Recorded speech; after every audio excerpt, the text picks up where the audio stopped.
es bajo. Normalmente el pH del citosol es neutro, ¿no? Está entre 7.95 a 7.45, neutralidad. Pero si aquí hay acumulación de ácido en el citosol, el pH del citosol va a empezar a bajar, ¿no? A 7, a 6. Entonces ya va a haber una alteración de acidosis dentro de la célula, o sea, una acidosis celular.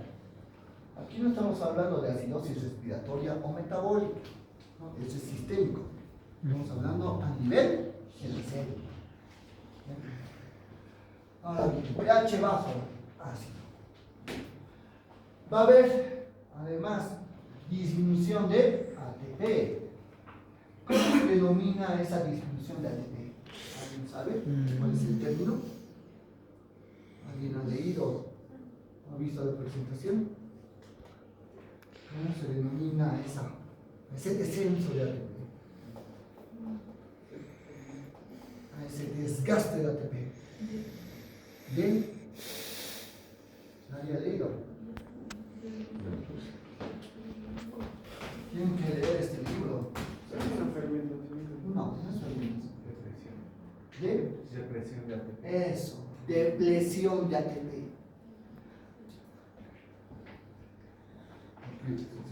Hay depresión de ATP. ¿Qué significa depresión? Un descenso, una baja producción. Y además, ese poco de ATP se va a gastar, porque la célula necesita utilizarlo en sus actividades metabólicas energéticas. ¿Su apellido? Edwin.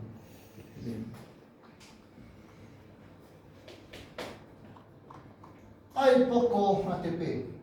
El transporte activo se altera. Es como que toda la célula es una fábrica. Hay síntesis de proteínas, ¿verdad? Síntesis de carbohidratos, transporte activo. Todo empieza a detenerse. Es como si hubiese un corte de luz. Entonces, esta bomba de sodio potasio se apaga. Ya no sirve. Sin embargo, el transporte pasivo sigue activo, o sea, sigue funcionando porque no necesita energía. ¿Qué va a pasar con el sodio? Pues el sodio va a seguir entrando, pero no va a poder salir. El potasio sigue saliendo, pero no va a poder entrar. Entonces va a haber una acumulación pasiva, es decir, una acumulación constante, lenta, pero el sodio se va a acumular en el citosol. Hay más iones de sodio que de potasio. El sodio siempre es más activo que el potasio. Ahora, ¿qué va a pasar acá? Si hay más concentración de sodio dentro de la célula que de potasio fuera, aquí va a haber ya un desequilibrio. ¿Cómo va a estar el citosol? ¿Cómo estará su tonicidad? A ver, ¿quién responde esto? Levantando la mano.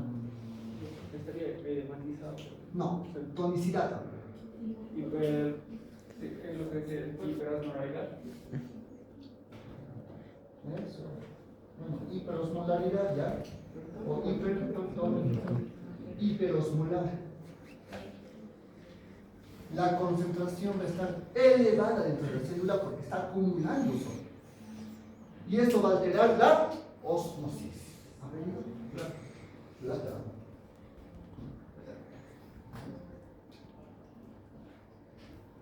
El agua. Vamos a empezar con el agua. Yo no voy a entrar y salir en equilibrio. En este equilibrio, cero. Ahora hay desequilibrio hidroelectrolítico. Y eso se va a traducir ¿por qué? Agua, jóvenes. ¿Va a entrar o va a salir de la célula? Entrar. Va a entrar. ¿A qué hay mayor concentración de solutos? El agua, siempre por la osmosis, va a llevar mayor concentración. Entonces va a haber más agua ingresando al citosol. Y se va a acumular. Ahora la célula pues, va a tener acumulación o exceso de agua. Y eso cambia su estructura. como un globo que se va a llenar de agua, se va a inflar. Y la célula va a estar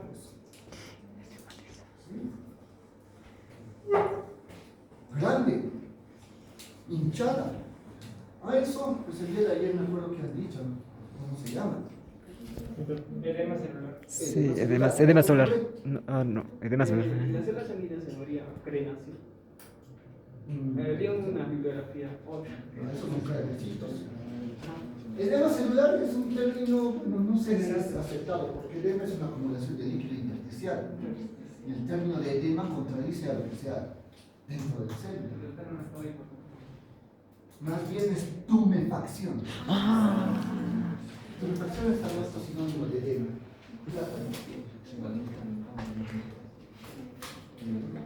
Bueno, el que decir edema ya, pero más bonito, mucho mejor que la tumefacción. Ahora, hay otros textos como el Robbins, donde le llaman degeneración. Y como es a través del agua, es hidrópica. Hidro, ¿no? De agua. ¿Por qué? Porque el agua no solo se va a mantener en el citosol, sino en el citoplasma. Las organelas, especialmente las organelas reticulares o membranas, como el retículo endoplásmico liso y el retículo endoplásmico rugoso, también van a ser afectados. Y el agua va a ingresar dentro de las organelas. El aparato de Golgi, los retículos se van a hinchar de agua.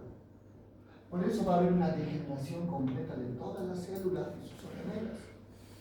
Van a estar repletas de agua. Y eso afecta la función. Todo lo que afecta la estructura afecta directamente la función, la fisiología. Otros le llaman degeneración turbia, porque las células empiezan a verse al microscopio como si tuviesen como gránulos sucios, su citoplasma así acumulado, porque son las organelas llenas de agua. Ese es un cambio netamente celular producido por el daño mitocondrial y la falta o depresión de ADN que produce tumefacción celular. Es uno de los primeros cambios que se observan en lesión celular reversible. Hasta el momento, la célula ya tiene un daño, tiene una lesión celular, pero hasta este punto todavía se puede revertir. Podría la célula volver a la normalidad, recuperarse si la causa de la lesión desaparece. ¿No? Entonces, si la célula puede aguantar, pues va a recuperar en unos días. Bien, pero no olvidemos esto, la acidosis. Además de que se viene el agua, la acidosis continúa y se sigue acumulando ácido láctico. Ahora, ¿cómo va a afectar la acidosis celular a la célula? Pues aquí están estas organelas. Ribosomas. ¿Quién me dice qué son los ribosomas? 1, 2. Sería una asociación supramolecular. ¿De qué? De proteínas. Bueno, Le falta un elemento importante, no son las proteínas. Bueno, están compuestos, es un complejo proteico donde se sintetizan las proteínas y tiene dos unidades que son la 60X y la 40X. Ya, la subunidad grande y pequeña. Ajá. Pero aparte de proteínas, porque son Tiene proteínas. ARN. Eso. ARN ribosómico. La subunidad pequeña, una cadena de RNA ribosómico. La grande tiene 3 cadenas. Y estas cositas, o sea, ahorita voy a borrar esto. Así se ve más o menos la subunidad pequeña. Y la subunidad grande se ve así. Cuando se asocian estas dos subunidades, recién forman un ribosoma. Porque en el citosol las dos están separadas, normalmente. Cuando viene un RNA mensajero, recién se asocian, forman un ribosoma. Ahora pueden estar libres, o sea, libres acá en el citosol, o pueden formar así las asociaciones llamados poliribosomas en la superficie del retículo endoplásmico rugoso. Función, síntesis de proteínas. Porque como están leyendo el RNA mensajero, están leyendo el código del mensaje, ¿no? El código genético, traducido por codones, diferentes nucleótidos de RNA. Y viene el RNA de transferencia, el cual transfiere aminoácidos, ¿no? Anticodón se une con codón, y justamente un aminoácido viene y se va a ensamblar directamente con otro aminoácido del siguiente codón.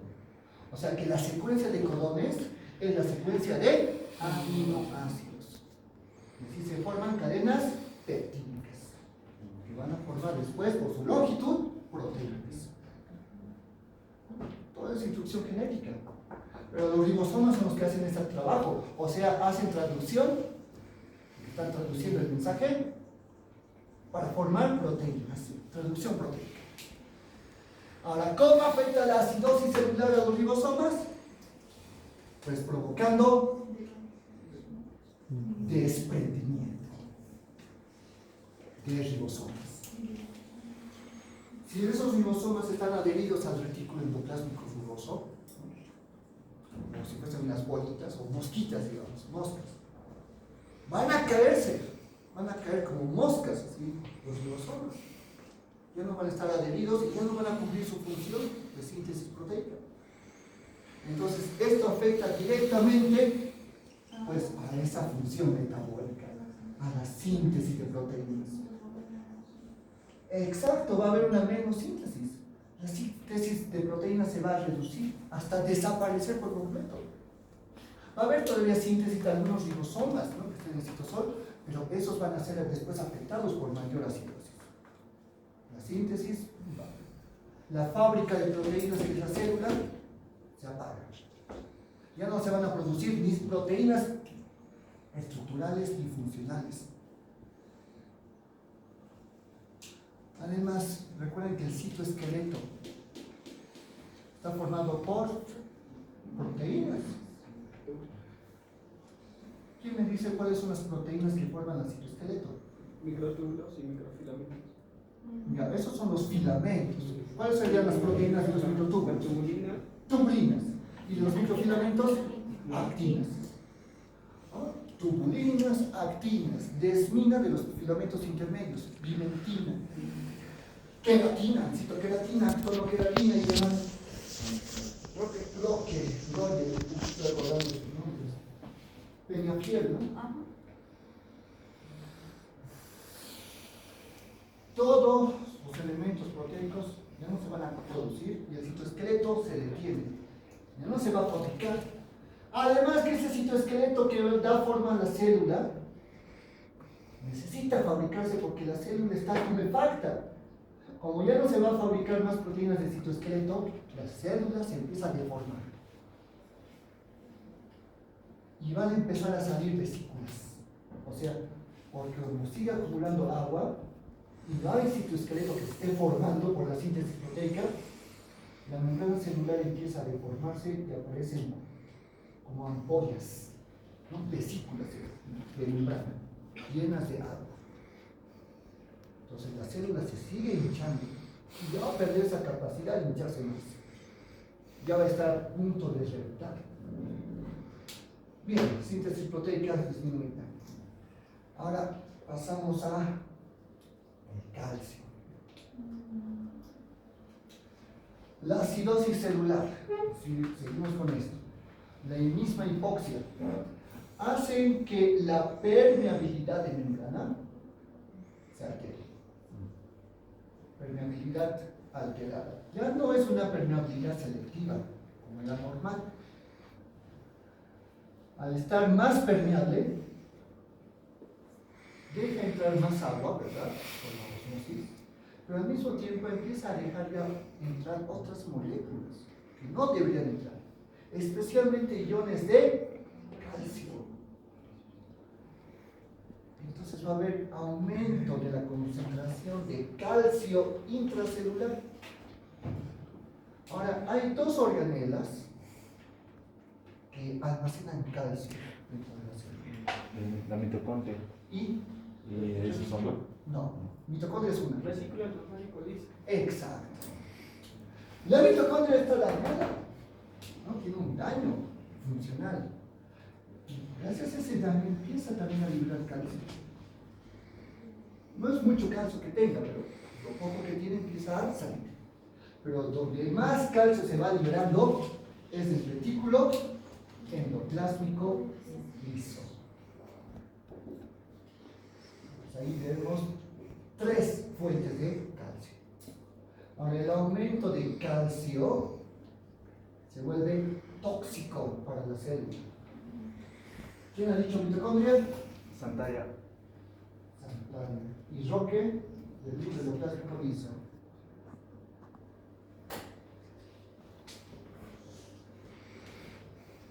Bien. ¿Por qué será tóxico el calcio dentro del citosol? Porque a largo plazo puede generar clasificaciones patógenas de la célula, lo cual como marcador de daño celular. Calcificación lo acepto, pero es cuando está en los tejidos, no dentro del citosol. Cuando revienta la célula llena de calcio, ahí va a provocar calcificación de los tejidos, no dentro de la célula. ¿Por qué será tóxico? Estamos hablando también de un pH ácido, ¿no? Y de 2 elementos altamente nocivos para la célula. Y hasta acá todavía es reversible, pero estamos llegando al límite. La respuesta es porque el calcio en concentraciones muy elevadas, más la acidosis celular, activa a enzimas hidrolíticas. Las enzimas hidrolíticas, especialmente los que tienen los lisosomas, se activan por acidosis, o sea, por acidez. Por eso tienen una acidez interna. Su pH es más o menos de 5.5 a 6 dentro de los lisosomas. Y con eso estas enzimas son destructivas, son hidrolíticas. Ahora bien, estas enzimas que están en los lisosomas estarán activas y resguardadas mientras estén dentro del lisosoma. Ahí es seguro que estén. Pero ¿qué pasaría si los lisosomas empiezan a reventar? Si hay un estallido lisosomal. ¿Qué pasaría con las enzimas? Y Y empezarían a digerir. eso. Empieza a digerirse la célula por estallido de Ahí puede. lisosomas rojas, ¿no? En ese caso puede existir apoptosis y necrosis. Es diferente la apoptosis y la necrosis. Autólisis también. No. Autólisis. Porque va a causar una liberación masiva. Va a causar una liberación masiva de lo que estaba de entonces en ese caso podría llegar a causar una apoptosis o una necrosis. Necrosis. Muy bien, saber. Están siguiendo el panorama, ¿no? Toda la patogenia, toda la secuencia de eventos. No. Y hasta que este momento llegue, todavía es reversible. Pero en el momento que los lisosomas empiecen a reventar, la lesión ya va a ser porque las enzimas van a atacar, van a degradar a la célula. Se va a generar una verdadera autólisis celular, una autodestrucción por degradación enzimática. Ahora, hay 3 tipos de enzimas altamente destructivas que van a destruir todos los componentes de la célula. ¿Cuáles son? Proteasas. ¿Quién ha dicho proteasas? Muy bien. Otras, quedan 2. Hay muchas, pero no, son 3 principales. ¿Lipasas? Hay más de 40 enzimas. ¿Lipasas?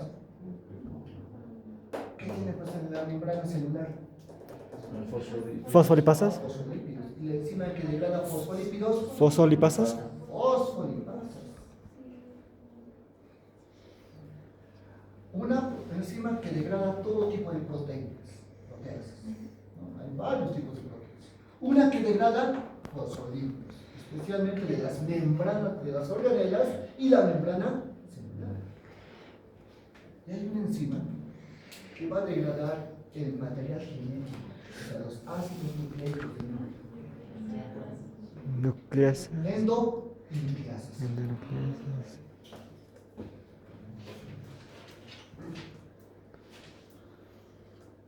Tres enzimas que van a destruir tanto el citoplasma, la membrana celular y el núcleo. Tres componentes de la célula. Miren, por eso las proteasas van a destruir, empezando desde el citoesqueleto, lo van a desarmar. La célula va a colapsar con esto. Las endonucleasas va a destruir el núcleo por dentro, se va a fragmentar. Este núcleo se va a desintegrar y finalmente desaparece. Ahí va a haber, pues, esto lo puedo borrar, ¿no? Este garabato del ribosoma. Tres cosas. Cuando el núcleo se fragmenta, el núcleo es cae. Primero, el núcleo afectado por estas enzimas empieza a condensarse, se hace pequeño. Eso se llama cariopignosis.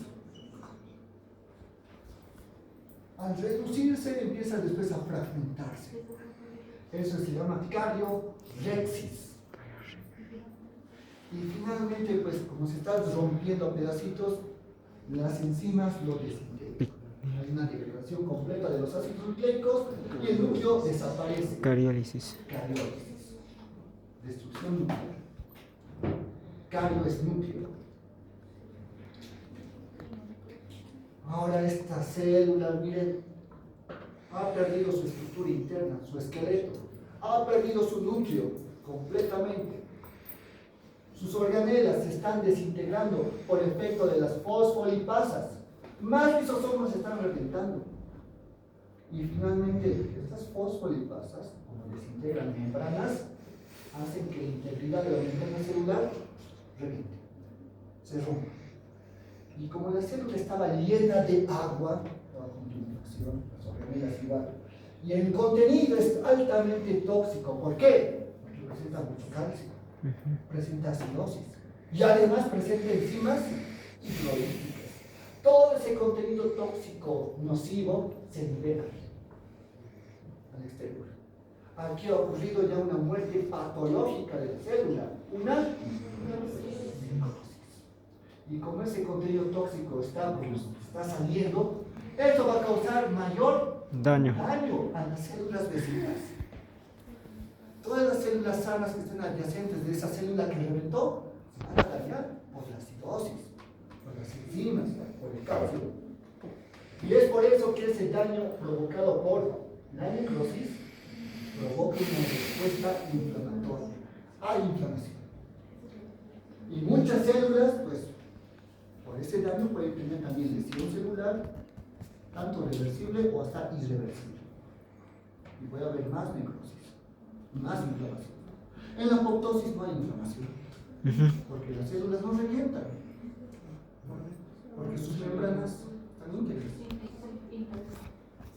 ¿Cuál es la diferencia entre necrosis y apoptosis? Entre estas tres enzimas. En la necrosis las tres trabajan, proteasas, fosfolipasas y endonucleasas. Pero en la apoptosis, solamente dos de estas enzimas están presentes. ¿Cuál no estaría en la apoptosis? Fosfolipasas. Fosfolipasas. ¿Por qué? Porque no tiene, la membrana externa va a estar intacta, pues, ¿no? Por eso. Las fosfolipasas no están presentes en la apoptosis. Por eso la integridad de las membranas está intacta. ¿Verdad? Eso es lógico. Sí. ¿Su apellido? Sagua. Sagua. Listo, bonito el esquema. Creo que se haya entendido. Cuando lean ustedes en el texto, todo el contexto del texto. O sea, van a encontrar más detalles, no es tal cual lo que nos explica, pero van a entenderlo mucho mejor.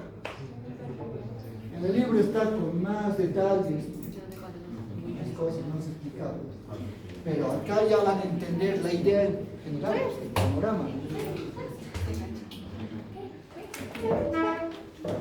En todo, a consecuencia de la falta de oxígeno. ¿Qué?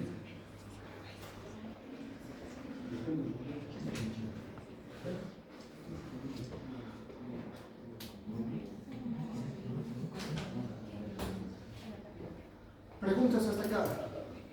Sí. Sobre acerca del citocromo C, ¿en dónde participa o cómo? El citocromo C está dentro de las mitocondrias. Ujú. Eso estaría participando en la apoptosis. Exacto. Hay la vía intrínseca o mitocondrial de la apoptosis. Intrínseca. El citocromo C es una molécula que está dentro de la matriz mitocondrial. Bueno, para eso puedo borrar esto, ¿no? Porque En el libro yo digo que los fosfolipasas se pueden estar en apoptosis porque se supone que usualmente están afuera de la membrana, en la lámina externa. Y que para la ello, laminar, ¿cuál es la laminar? bueno, de la membrana externa por fuera, pero que cuando en la eliminación de los cuerpos apoptósicos, esta como que se voltea y está dentro, y eso hace que los macrófagos lo reconocen de los apoptósicos. Ah, no es de los fosfolipasas, es de los fosfolípidos. Hay unos fosfolípidos que están en la capa fosfolipídica, ¿verdad? Están así. No son láminas, son hojuelas. La hojuela externa y la hojuela interna. Ahora hay ciertos fosfolípidos, no me acuerdo el nombre, no lo voy a buscar, pero están en la membrana interna, bien, en la hojuela interna. Ahora, cuando cambian de posición y se encuentran por fuera, es una señal para los macrófagos. Y eso hace que pues, los cuerpos apoptósicos, ¿verdad?, de una célula que ha pasado por apoptosis, tengan esta distribución de fosfolípidos externos para que los macrófagos los puedan fagocitar, ¿no? Pero no son fosfolipasas, son fosfolípidos, ¿no? Y eso favorece justamente que se vaya degradando los cuerpos apoptósicos. Ahora hablando de lo que es la mitocondria, ¿no? La pregunta del citocromo.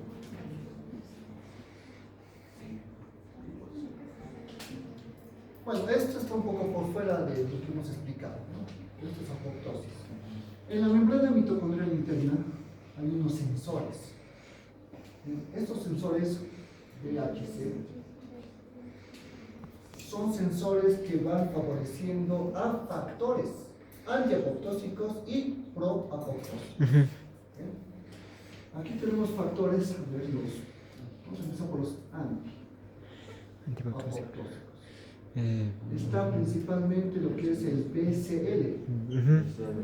Dos. Y hay un factor muy importante para los factores pro, ¿no?, a favor de la apoptosis. B03 y VAX. ¿No? Son proteínas. Todos son proteínas en realidad que están en la membrana mitocondrial.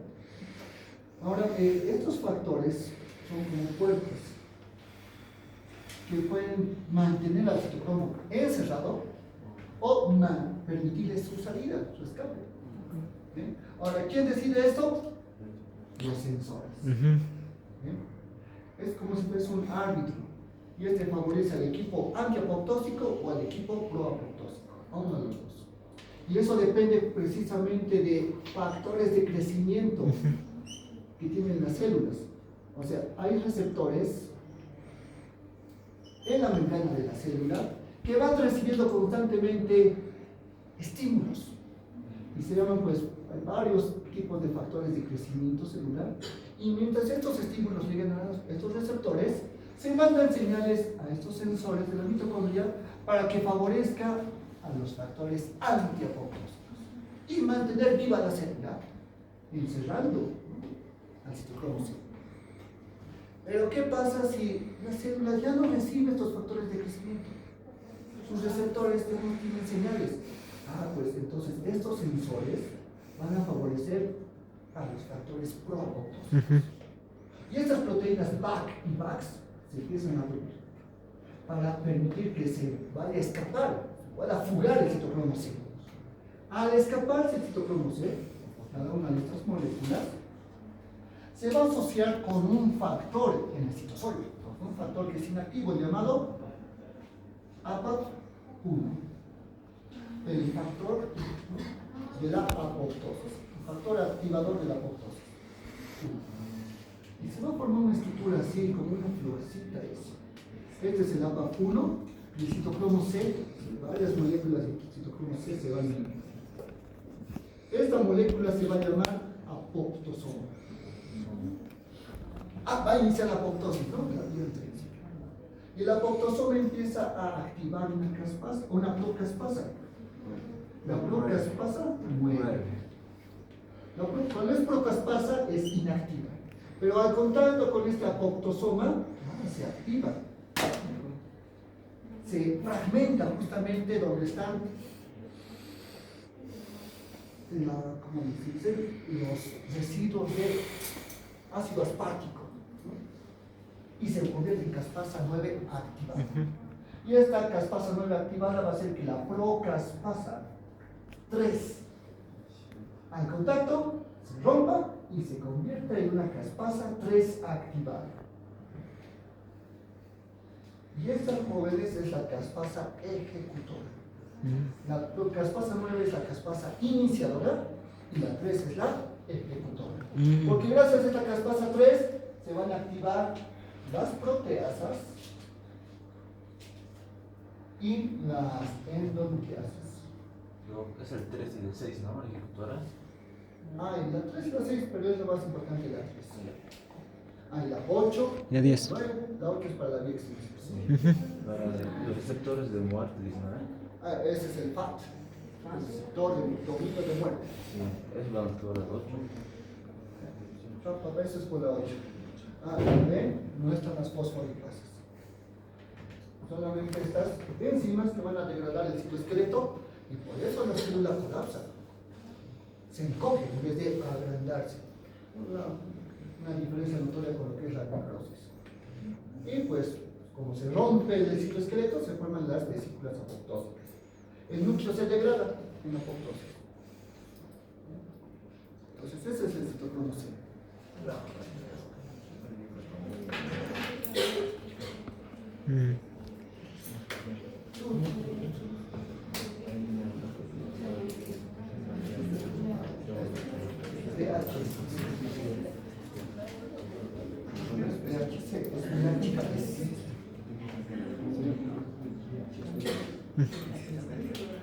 El PH es familia, ¿verdad? Y el H3 sería la región. Te voy a preguntar sobre la necrosis gaseosa. Son 3 moléculas, por eso se llama BH3. El BH back sería BH2. Así se llama eso. El texto a veces se confunde, ¿no? ¿Qué más? Quiero participación, ¿no? Activa. Ahora vamos con lo que es. Por preguntar.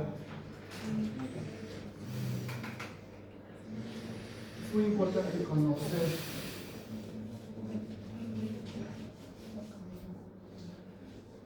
Tarea entonces. La tarea, jóvenes, para la práctica de hoy será hacer ¿cómo se puede decir? No mapa, sino un gráfico estructurado de la patogenia de la lesión celular reversible e irreversible. O sea, lo que acabo de hacer en el pizarrón.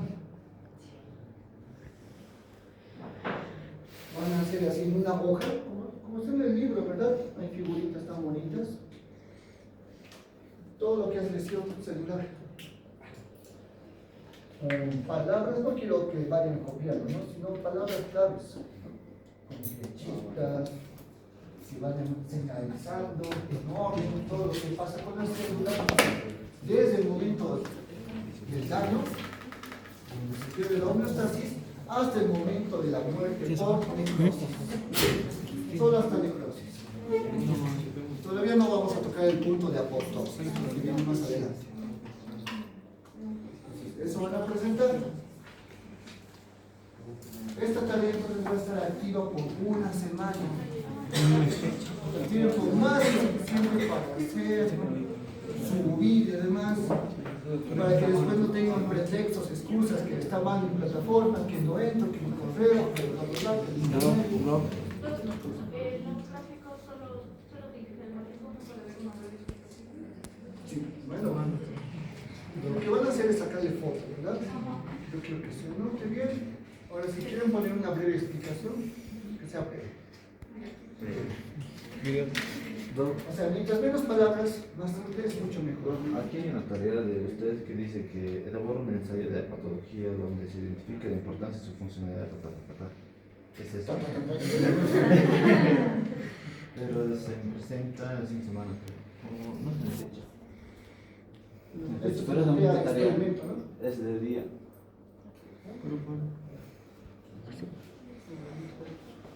Anoten esta tarea. Esto es para 18, para el 25. Entrega 25 de febrero. Ese es el plazo. Y la plataforma está para abajo. La plataforma puede suplicarnos. Lo que les indico es lo que van a hacer.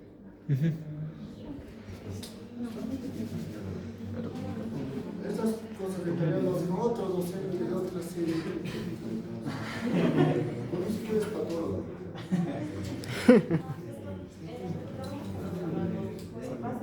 ¿De manera virtual o puedes hablar? No, esta es siempre. Siempre. ¿Qué hizo?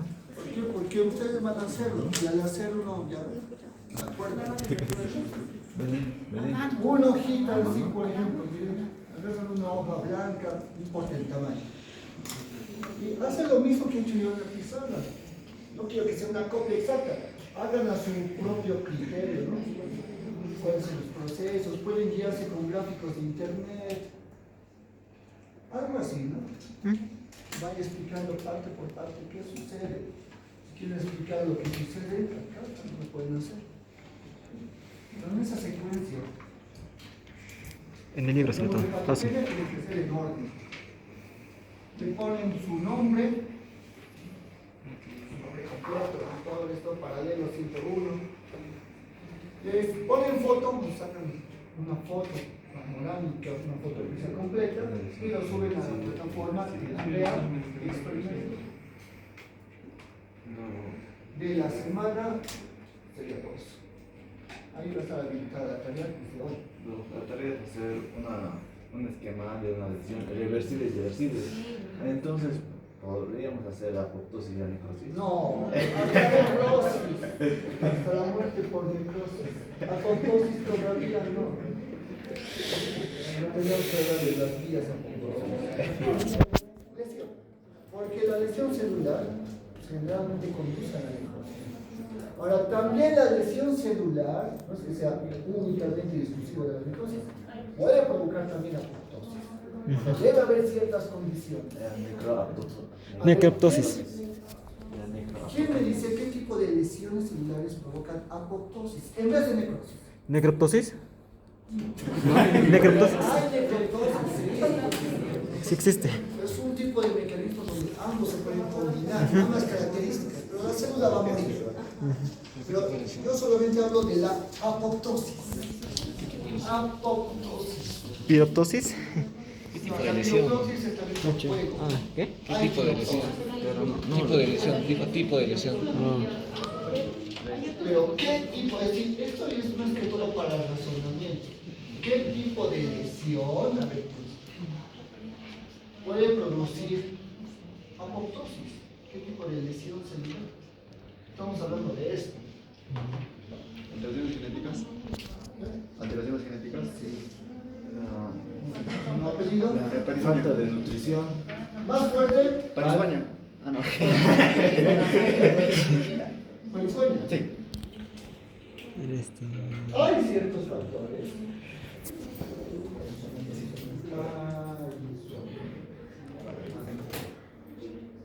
Pero la principal es la alteración genética. Ahora, ¿cómo se pueden alterar los genes? Mutación. Esa es la consecuencia. Consecuencia, ¿no? ¿Cuál sería la causa? Radiación. Radiaciones físicas. Y los fármacos también mencionan. Uranio, eso uranio va a causar una muerte. No sé. Pero hay. Sí, pero el libro está mal. No te dice que el agua para, que se llena.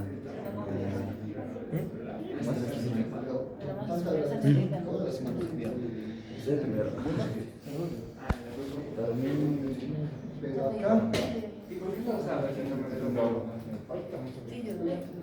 La arquitectura identifica sí, está bien. La quimioterapia. También. Los fármacos. Creo que he leído fármacos. Estás diciendo varias, ¿no? Fármacos entre la parte de quimioterapia. Todos estos tienen en común una cosa. Su daño ADN. genético, ¿no? Al ADN. El daño genético provoca como consecuencia mutaciones. Y esas mutaciones podrían causar incluso cáncer. Las células se cuidan de que no tengan cáncer, ¿no? Una célula normal que entra en división mitótica, formando dos células idénticas. Pero si hay una alteración genética, esa mutación podría transmitirse justamente a dos células hijas que se van formando por mitosis. Entonces, para que no exista esto, se debe cortar en este punto. Y la célula que tenga una mutación por defectos del ADN, por cualquiera de estas causas, debe morir. Debe destruir su material genético antes de que tenga mitosis. Entonces, por eso es importante y fundamental la apoptosis. Evita el cáncer. Entonces, para evitar eso, hay virus oncogénicos, ¿no? Y ya se ha demostrado que sí producen cáncer. ¿Cómo? ¿Qué virus oncogénico?